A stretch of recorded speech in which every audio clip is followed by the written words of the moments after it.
여러분, 안녕하세요. 지금 이 시간 아마 여러분 대부분은 실내에서 따뜻한 음료를 즐기며 편안하게 휴식을 취하고 계실 거라고 생각합니다. 밖으로 나가는 순간 제 코가 벌개질 정도로 바깥바람이 매섭습니다. 얼굴이 따뜻한 손에 스치기만 해도 차가움이 전해질 정도니까요. 아마 내일은 더 추워질 거라는 그런 기운이 느껴집니다. 그래서 여러분께 꼭 당부하고 싶은 말씀이 있습니다. 내일은 정말 단단하게 입고 나가세요. 이 추위를 절대 우습게 봐서는 안 됩니다. 제가 오늘 여러분께 준비해 온 주제는 매우 특별합니다. 바로 혈압 스파이크라는 것인데요. 많은 분들이 혈압이 올라간다고 생각하시지만 혈압 스파이크는 그냥 혈압이 조금 올라가는 것이 아닙니다. 마치 축구화의 바닥처럼 예리하고 뾰족하게 갑자기 솟구쳐 오르는 혈압을 말합니다. 혈당 스파이크라는 말을 많이 들으셨을 거예요. 당뇨 환자들이 혈당이 갑자기 올라갔다가 내려가는 것을 말하죠. 혈압 스파이크도 마찬가지입니다. 갑자기 혈압이 솟구쳤다가 다시 내려갑니다. 그 모양이 마치 축구화 바닥과 같아서 스파이크라고 이름을 붙였던 거거든요. 혈압 스파이크가 왜 위험한지, 그리고 그것이 언제 일어나는지, 그리고 우리가 어떻게 대처해야 하는지, 이 모든 것들을 구체적인 사례와 함께 설명해 드리려고 합니다. 먼저 기본적인 부분부터 시작하겠습니다. 혈압에 대해 정확히 아는 것이 중요하거든요. 우리가 일반적으로 말하는 혈압의 이상적인 범위는 120에 80 이하입니다. 위 숫자가 수축기 혈압, 아래 숫자가 이완기 혈압이라고 부르죠. 이것이 가장 건강한 혈압입니다. 하지만 실제로 고혈압으로 진단받은 사람들은 대개 어떤 목표를 가질까요? 바로 140에 90 이하로 혈압을 낮추려고 노력합니다. 그런데 여기서 중요한 분류가 있습니다. 만약 당뇨병이 있다면, 만약 이미 뇌졸중이나 심장병 같은 심혈관계 질환을 경험했다면, 또는 그런 질환의 위험도가 매우 높다면, 이런 경우에는 더 엄격한 기준을 적용합니다. 이런 분들은 130에 80 이하를 유지해야 하는 거죠. 약간의 여유도 없이요. 그렇다면 혈압이 수축기 180 이상, 이완기 120 이상으로 올라가면 어떻게 될까요? 이 수치에 도달하면 상황이 완전히 달라집니다. 우리의 혈관은 더 이상 견딜 수 없는 상태가 되는 것입니다. 혈관벽이 손상되기 시작하고, 이는 정말 위험한 응급 상황이 됩니다. 바로 혈관이 자신의 한계를 초과하는 순간이거든요. 마치 고무줄을 자꾸 잡아당기면 어느 순간 탁 하고 끊어지는 것처럼 우리의 혈관도 너무 높은 압력에 지속적으로 노출되면 손상됩니다. 그리고 그 손상이 심각해지면 뇌출혈, 심근경색, 혈관 박리 같은 생명을 위협하는 질환으로 발전할 수 있습니다. 그래서 혈압 180에 120은 단순한 높은 혈압이 아닙니다. 이것은 의료 개입이 반드시 필요한 응급 상황입니다. 그렇다면 혈압이 정상적으로 잘 조절되던 사람이 갑자기 180, 190까지 올라가는 경우가 왜 생길까요? 그리고 그런 상황에서 우리는 어떻게 해야 할까요? 혈압 스파이크는 단순히 혈압이 높아지는 것이 아니라 여러 가지 구체적인 원인들이 있습니다. 그리고 그 원인들을 알고 있으면 충분히 예방할 수 있다는 것입니다. 그래서 오늘 제가 여러분과 나누려는 것입니다. 여러분의 건강한 겨울나기를 위해서 말입니다. 자, 그럼 이제 본격적으로 시작해 보겠습니다. 70대 여성분의 사례입니다. 왼쪽 팔은 딸이, 오른쪽 팔은 며느리가 부축하고 있었습니다. 마치 급히 응급실로 가야 할 것처럼 걸음이 빨랐습니다. 혈압을 재봤습니다. 180에서 190이었습니다. 지금까지 혈압이 정말 잘 조절되고 있던 분이었어요. 약도 꾸준히 복용하시고 특별한 문제가 없으신 분이셨거든요. 그런데 어젯밤 뭔가 일이 있었나 봅니다. 스트레스를 받으셨거나 잠을 제대로 자지 못하셨던 거죠. 아침에 일어나서 혈압을 재봤더니 너무 높았대요. 그 순간부터 공포가 시작됩니다. 불안감이 솟구칩니다. 그래서 다시 재봅니다. 혈압이 더 올라갔어요. 더 불안해집니다. 또 재봅니다. 또 올라갑니다. 이것이 바로 불안의 악순환입니다.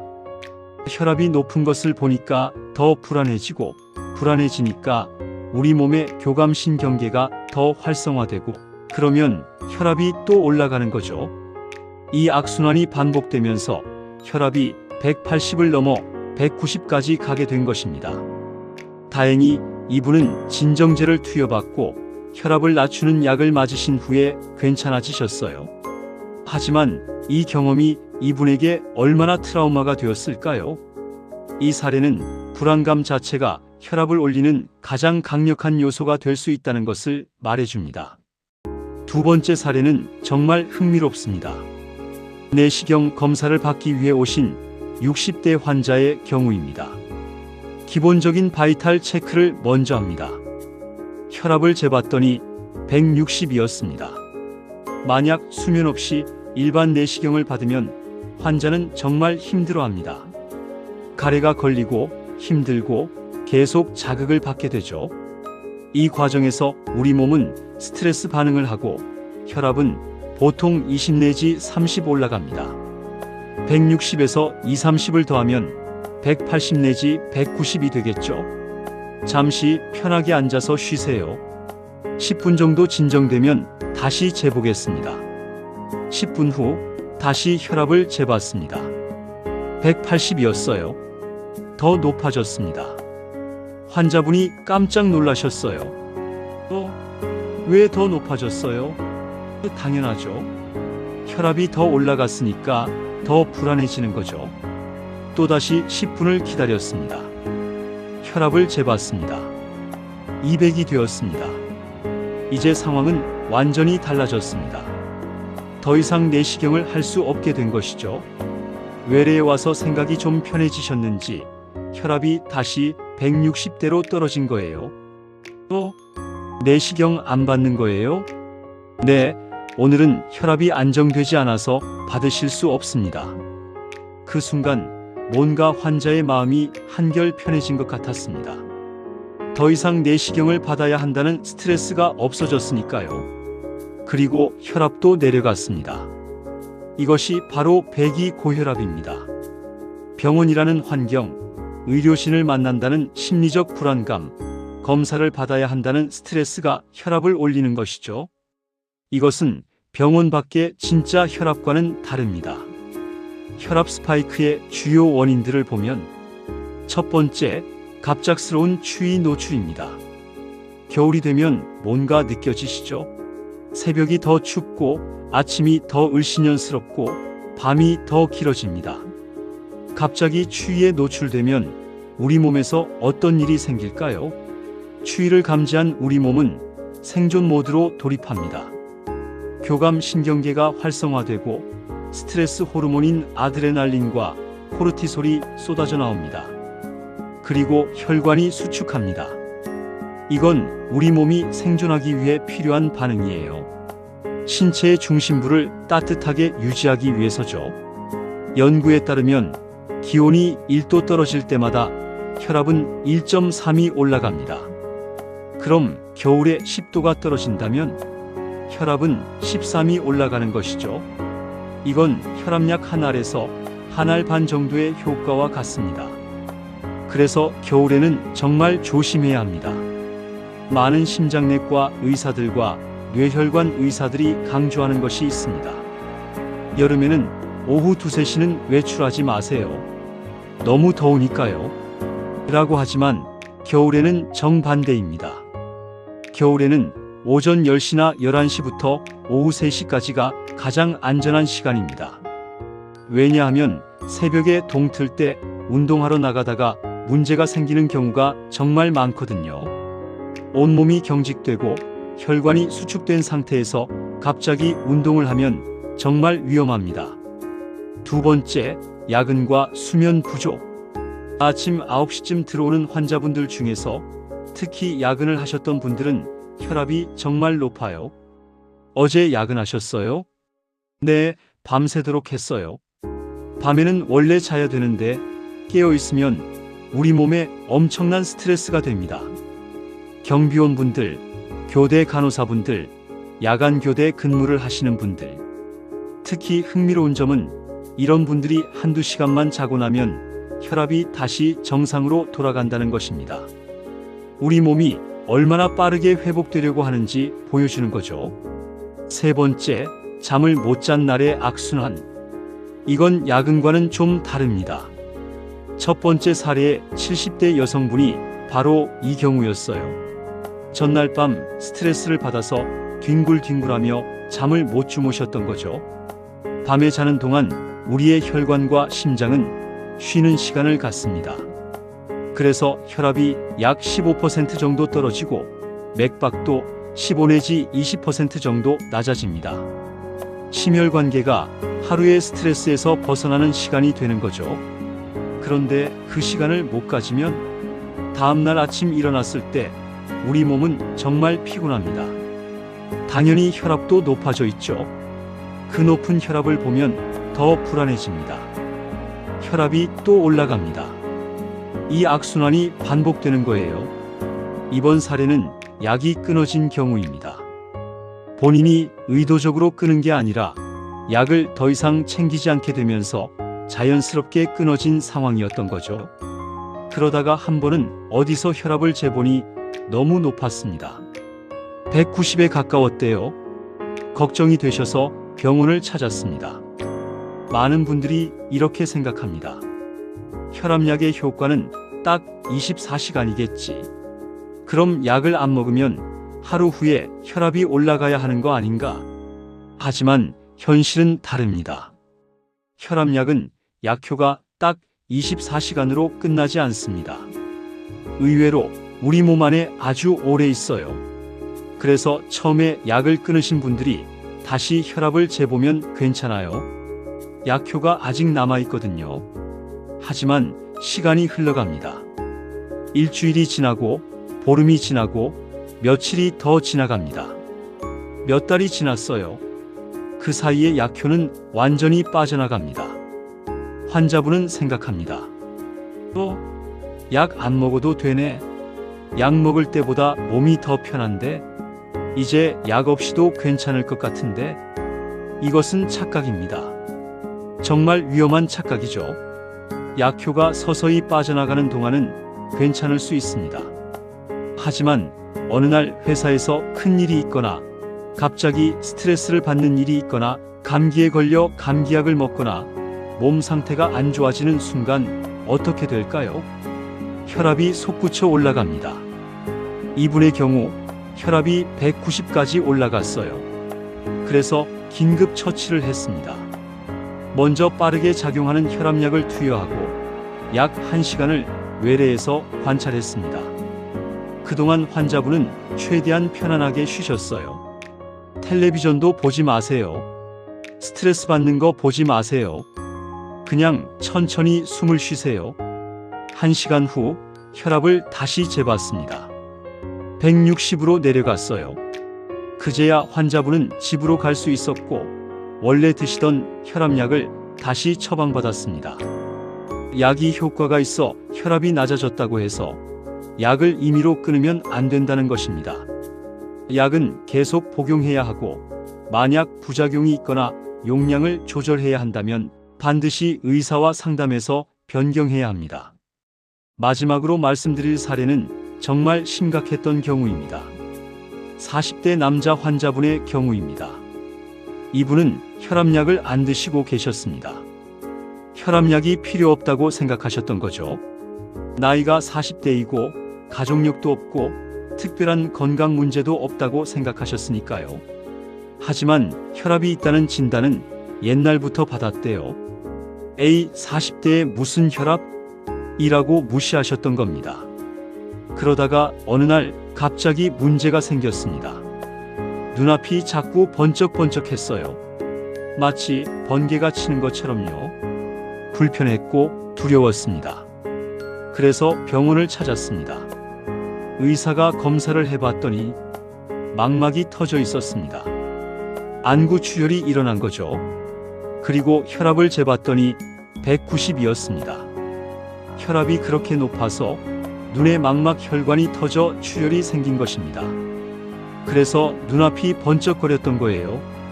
그 환자분은 심장내과로 보내져서 혈압을 조절해야 했고 안과에서도 치료를 받으셔야 했습니다.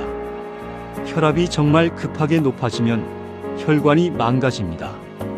혈관이 견딜 수 없을 정도로 높은 압력에 노출되면 혈관벽이 손상되고 터질 수 있습니다. 눈에 망막 출혈도 생길 수 있고 뇌 출혈도 생길 수 있고 심근경색도 생길 수 있습니다. 술을 마시면 어떻게 될까요? 얼굴이 빨개지죠. 알코올이 분해되면서 아세트알데히드라는 물질이 생깁니다. 이 물질은 혈관을 확장시킵니다. 그래서 얼굴이 벌개지고 이때는 실제로 혈압이 떨어집니다. 따뜻한 느낌이 드니까요. 하지만 여기서 함정이 있습니다. 술의 해독에는 약 12시간이 걸립니다. 술을 마신 후 몇 시간이 지나면 확장됐던 혈관이 반동적으로 수축합니다. 그 순간 혈압이 쫙 올라가는 거죠. 그래서 다음날 아침 외래에 오신 분들을 보면 혈압이 정말 높아요. 이것도 일종의 혈압 스파이크입니다. 감기약을 먹으셨다고요? 특히 코감기약이라면 주의하셔야 합니다. 감기약에 들어있는 코감기 성분은 코의 혈관을 수축시켜서 코막힘을 해소합니다. 하지만 이 성분은 비강에만 작용하지 않습니다. 온몸의 혈관에 영향을 미칩니다. 그래서 감기약을 먹으면 혈압이 10 내지 20 정도 올라갈 수 있습니다. 혈압이 있으신 분들이 감기에 걸려서 감기약을 먹으면 혈압이 올라가는 이유가 바로 이것입니다. 무릎이 아파서 계속 소염진통제를 드시는 분들 많으시죠? 한두 번 먹는 건 문제가 안 됩니다. 하지만 계속 연달아서 먹으면 물을 잡아두기 때문에 혈압이 올라갑니다. 10 내지 20 정도 올라갈 수 있어요. 화를 낼 때를 생각해 보세요. 목이 쭈릿쭈릿해지지 않나요?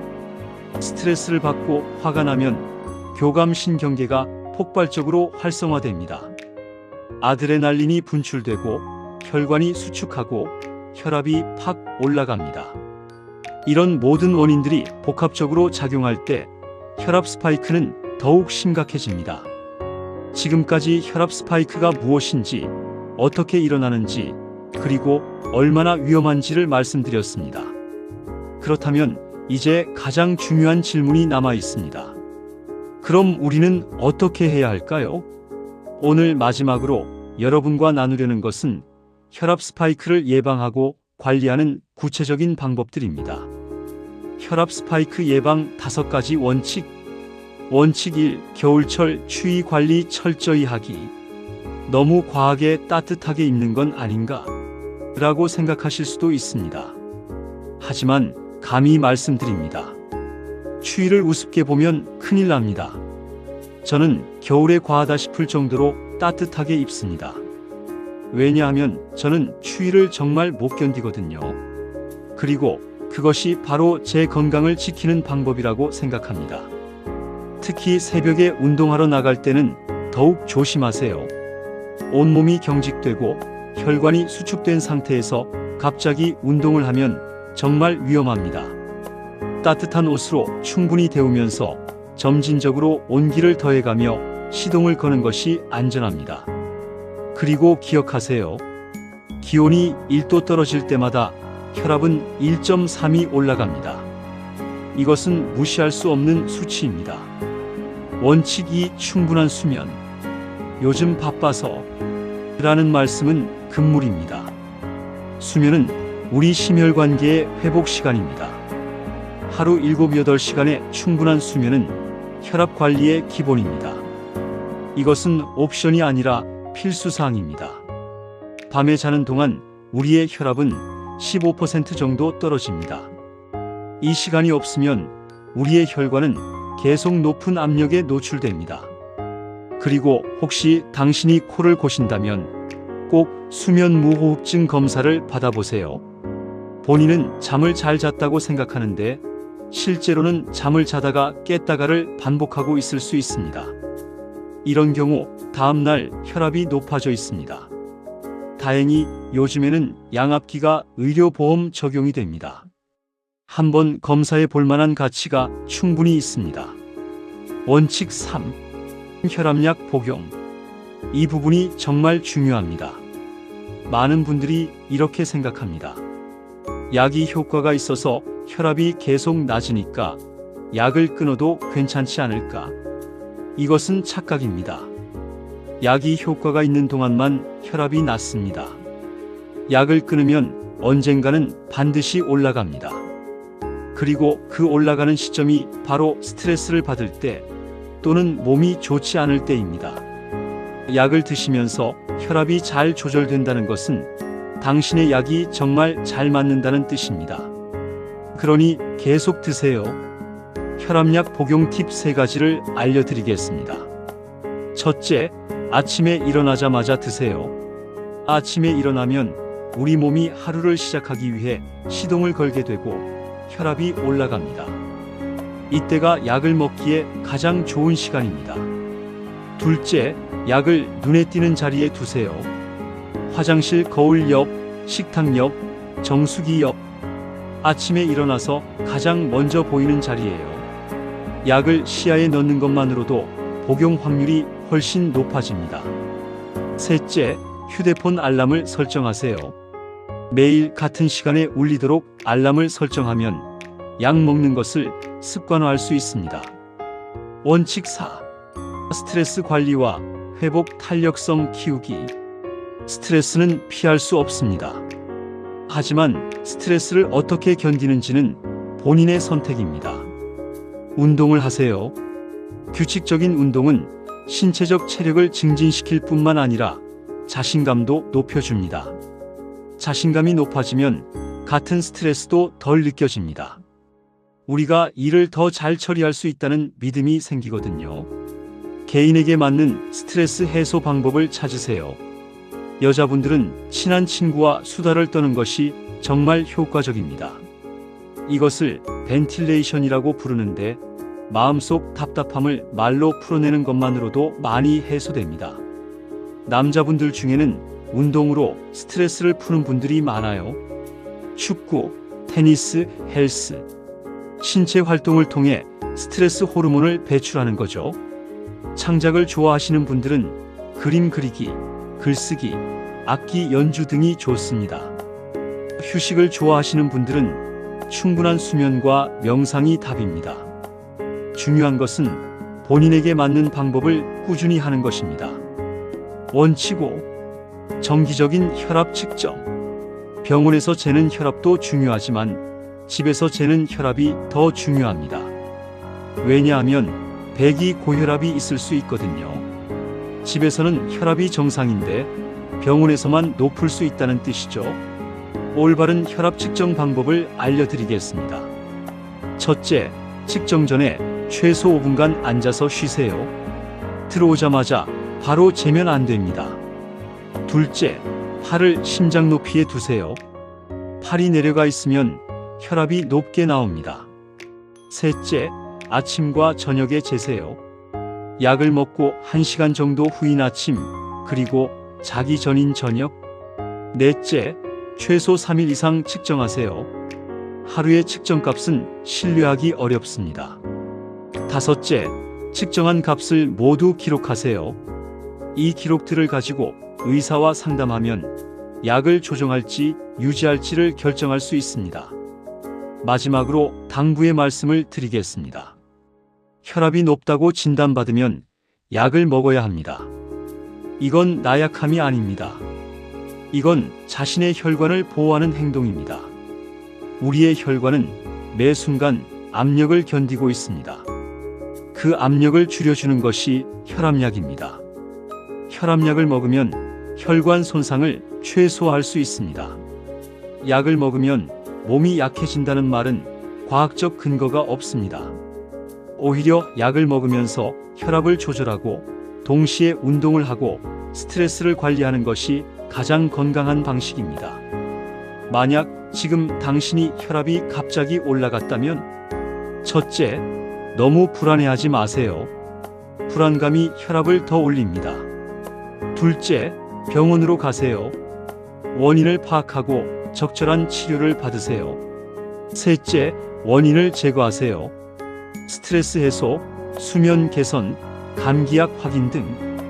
넷째, 추적 관찰을 하세요. 혈압이 정상으로 돌아왔는지 확인하세요. 마지막으로, 여러분, 내일은 따뜻하게 입고 나가세요. 목도리도 챙기세요. 독감 예방접종 안 하신 분들은 꼭 맞으세요. 폐렴 예방접종도, 요즘 새로 나온 RSV 예방접종도 고려해보세요. 구독과 좋아요 부탁드립니다. 따뜻하고 건강한 겨울을 보내시길 바라며 다음 영상으로 찾아뵙겠습니다.